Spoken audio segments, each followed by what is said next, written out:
قلنا بقى النهارده نشوف الفطار التركي بيقول ايه. خليكم في اخر الفيديو قولوا لي مين اللي بيعمل فطار شبه ده. طبعا في سبيل الفطار التركي لازم نطلع في طلعاتنا ونزلاتنا لحد ما نوصل. وده بقى المنظر بتاعنا النهارده في الفطار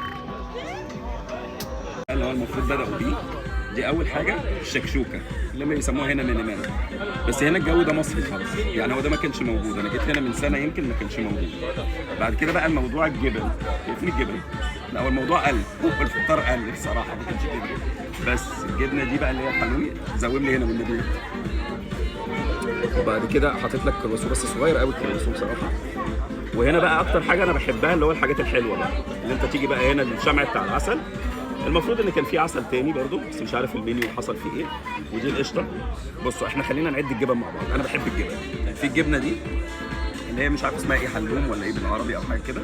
ودي بقى الجبنه اللي هي الشيدر او اللي هي الشرايط، اسف.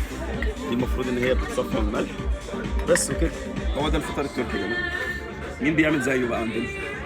الله، ده في حاجه حلوه. استنوا، الاختراع ده انا ما كنتش فاهم. انا فكرته جبنه بالسميد طلع فيه بيض في النص.